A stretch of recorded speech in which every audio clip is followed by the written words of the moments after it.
Warning: the following video very likely contains heavy amounts of swearing.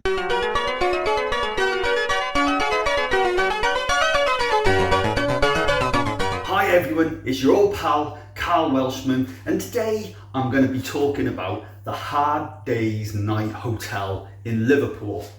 Now, I'm a massive Beatles fan, love the fucking Beatles, right? I'm not going to go into too much detail here. I'll perhaps talk more on an upcoming podcast, but let's just say I bloody love them.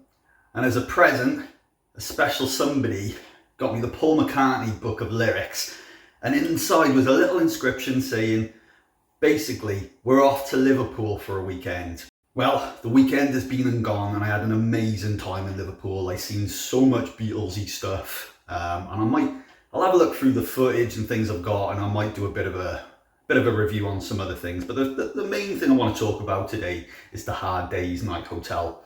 Now, this hotel is pretty much in the city, smack bang, right on the side of Cavern Street, where the Cavern Club is, where the Beatles played hundreds of times. You've got some nice quirky bars and all of those things just on the side of the street. But anyway, we're talking about the hotel here. Now, I did a bit of research, not only into Liverpool, but into the Hard Day's Night Hotel before I went, watching some videos just to give me a feel of the rooms. Let me see what those rooms are like and what I had in store for when I got to the Hard Day's Night Hotel. And yeah, I mean, I don't think I found one negative video. Everyone was happy as Larry going there, you know, happy about the whole Beatles theme going on and all of these things, you know. Great. So I'm super excited. I get there, the building looking magnificent. You got John, Ringo, Paul, George, statues adorning the side of the building, or the front of the building, I should say, and they're all there, you know, looking terrifying, in massive, just there. So I was like, this is going to be awesome. We walked in, beautiful lobby and little bar sitting area, nice ambient lighting, little Beatles memorabilia around, you know, looking good. We walked up the spiral stairs to get to our room. We were on the first floor, up to the first floor, along the corridor and into the room. And the room was awesome. The room was awesome, nice and big and spacious, you know. Add all of your mod cons, you know, your tea, coffee, little sachets, little UHT milks there as well. So, you know, if you wanted to have a nice cup of tea, you could have a nice cup. You wanted a coffee, little decaf coffees there as well. A couple of biscuits. TV up on the wall, and what I liked about the TV is it had a function on there that you could link to your phone and you could stream. Wi-Fi was easy enough to get onto in the Beatles hotel. Once you signed in, that was it. You could get on your old TV, and there was a Chromecast feature built into it, so I was able to watch a little bit of fucking Netflix while I was there. So it was all great, it was all good. The bed was comfortable enough, but the pillows, the fucking pillows were so soft and thin. They looked all plump and juicy and freaking comfortable, you know, when you're looking at them just on the bed. But when you laid on them, thin. They just went thin. So the pillows they were just not great. I like a nice, you know, pillow that holds your head in place. I don't think I'd ever seen the sort of pillows that were in the Hard Day's Night Hotel in any shop. I don't know what they would even label them on the packet, like magic pillows maybe. You'd be going home with this big old fucking packet of pillows this big, take them out, put them on your bed all excited, lay down. Next thing you know, your freaking head is just surrounded by pillow. And you get two of them, two each. You bring a friend, they've got two of these magic pillows as well that just your head disappears into. Now, one of the things that I didn't see in reviews on YouTube, and maybe I didn't look hard enough, but was the level of noise. Now, the room was amazing, and the view that we had was literally straight out into the street. Straight out into a busy street. And I should have known when we got there. I should have known as soon as we got there we were going to have issues, because I stayed in a hotel similar last year where it's a converted building that wasn't purpose built as a hotel. And the problem with these buildings is they tend to be either listed or, you know, some of these older buildings that have been converted, double glazing isn't enough. It isn't going to stop the noise from coming in from outside. So I got back from the Cavern Club, I'd had a couple of bevies, having a nice time. I get to the hotel room and fucking hell, the sound from outside. It was just, the people might as well have been in the room. They might as well have been in the room. And my better half gives the old downstairs a ring and says, look, is there any chance we can move? And they're like, we'll call you back in a minute. 5 minutes later, they're like, no, unfortunately, we can't move you. Now, I can't fault the staff. Can't fault. If the hotel's full, the hotel is full. They brought up complimentary earplugs. I've never slept with earplugs in my life. I got a bit of a thing going with my ears. Last thing I want to do is ram any sort of material into my ears, because they do tend to be a little bit painful from time to time. But I wanted to sleep. I was starting to get a hangover because I had a few drinks at the Cavern Club, but not enough to be absolutely written off so that I'd black out, but enough so that I started to feel a little bit anxious. So crammed the old earplugs in. I didn't have it in properly because I could still hear outside, and the lobby had kindly told us, don't worry, it only goes on until 2 in the morning. Alright, it's alright, it's only noisy until 2 in the morning. I was like, great. And yes, the initial noise went on till 2 in the morning because that's when the club shut. However, the drunk people don't suddenly look at their watches and go, it's 2 o'clock, I best get home. They don't do that. They want to carry on partying. So they did carry on partying.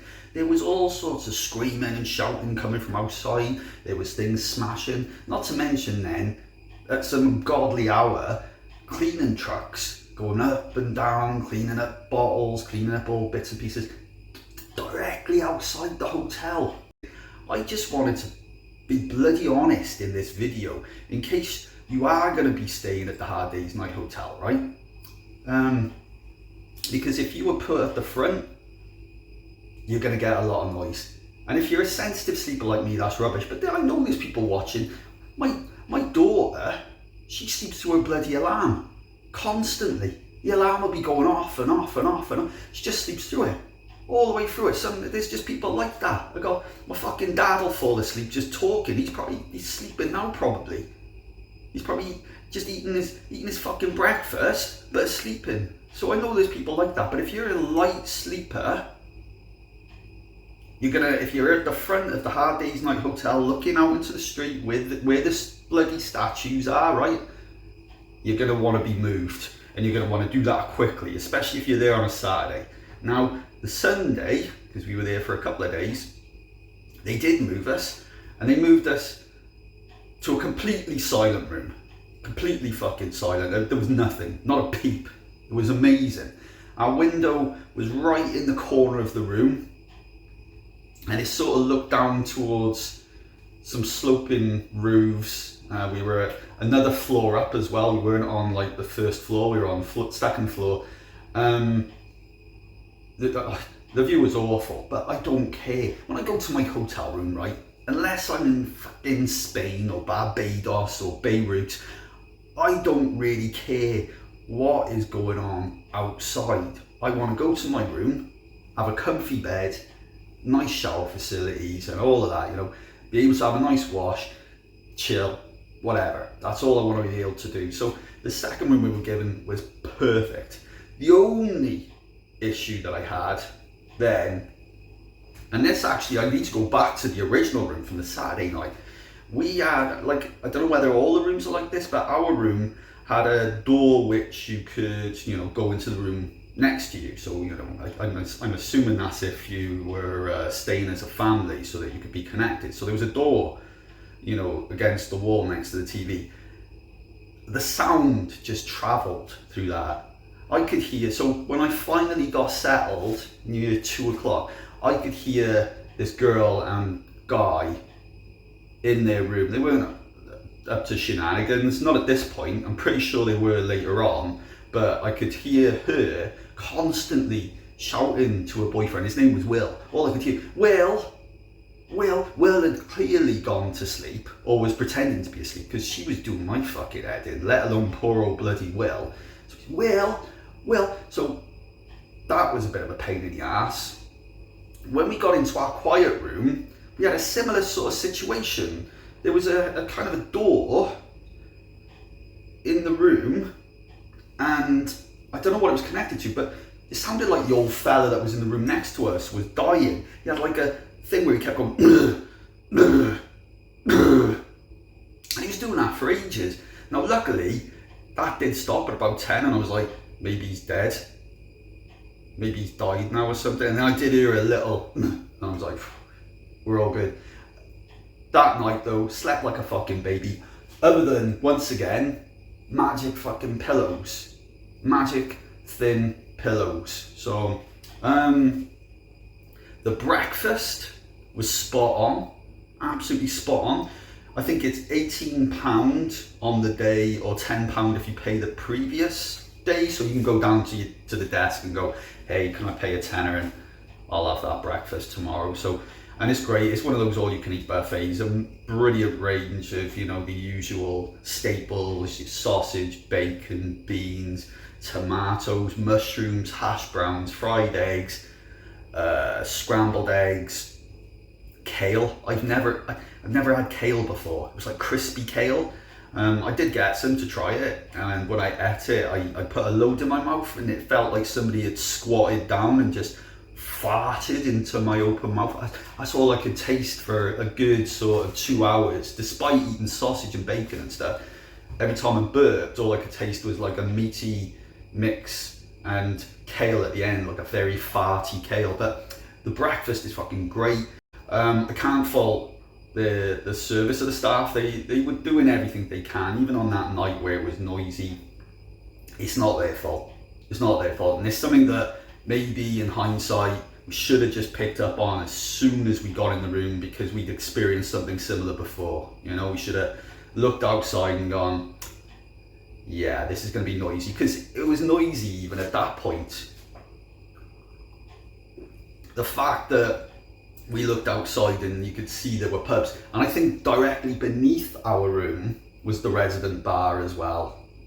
I think it's a resident bar, but there certainly was a bar underneath us as well. So all in all, Hard Day's Night Hotel. What else? Yeah, awesome Beatles memorabilia. Always, they were playing Beatles every morning while we were having breakfast.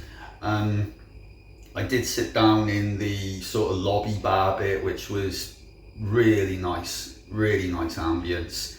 I had a cheeky beer in there and just chilled out, and they were playing like a real mix of 60s and 70s music, so it was a nice chilled feeling. So overall, 100% would go to the Hard Day's Night Hotel again, happily stay there again, but when I would double check which room I'm in, and if I found that I was at the front of the building facing out, I'd be asking for something a little quieter and a little further back maybe. Have a beautiful fucking day. Thanks for watching. Take care.